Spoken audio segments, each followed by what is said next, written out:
আপনার বলা হোক তারপরে। আসসালামু আলাইকুম।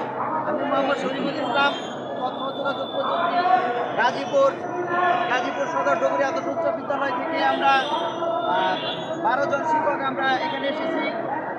আমরা আমরা আমাদের যে এক দফা এক দাবি জাতীয়করণ, সেই এক দফা এক দাবি জাতীয়করণ না হওয়া পর্যন্ত আমরা এই অবস্থান আমরা ছাড়ব না।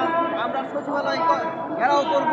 আমরা এরপরে যদি আমাদের যদি দাবি মানা না হয়, তাহলে আমরা আমাদের ক্লাস বর্জন করে আমরা এই রাস্তায় পড়ে থাকবো যে পর্যন্ত আমাদের দাবি আদায় না হয়।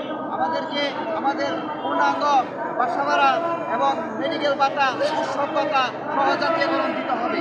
কারণ বর্তমান সময়ে এই একই দেশে যে জায়গায় 97% বেসরকারি স্কুল এবং কলেজ রয়েছে, শুধু 3% রয়েছে সরকারি স্কুল। একই সিলেবাস, একই নিয়ম কানুনে আমরা পড়াচ্ছি, সেই জায়গায় একই দেশে দুই ধরনের নিয়ম, এটা মেনে নেওয়া যায় না আমাদের। এবং কি এখন যে এনটিআরসির মাধ্যমে আমাদের শিক্ষক নিয়োগ দেওয়া হয়, তারা রিটেন ভাইভা দিয়ে তারা মেধাবী শিক্ষকরা এই জায়গায় চাকরিতে এসেছে।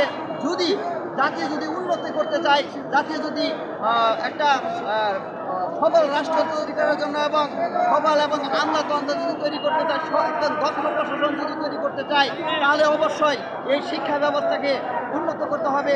যদি শিক্ষকদের যদি ন্যায্য দাবি না আদায় হয়, তাদের জীবনযাত্রার যদি মান উন্নত না হয়, তাহলে তারা কিভাবে ক্লাসে যে তারা উন্নত মানের শিক্ষা দিতে হবে। তাদের যদি এই বাসা ভাড়ার চিন্তা করতে হয়, তাদের ছেলে মেয়েদের যদি লেখাপড়ার এবং আবার ভরণ পোষণের চিন্তা করতে হয়, তাহলে কিভাবে তারা ক্লাসে মনোযোগ দিতে পারবে। এর জন্য আমার একটাই দাবি, আমি সহ এবং আমার সমস্ত শিক্ষক পরিবারের একটাই দাবি, আমাদের এক দফা দাবি জাতীয়করণ করতে হবে। তাহলেই দেশ এবং জাতিকে আমরা একটা সুন্দর, একটা দক্ষ নাগরিক, দক্ষ প্রশাসন আমরা গড়ে তুলতে পারবো বলে আমার আশা।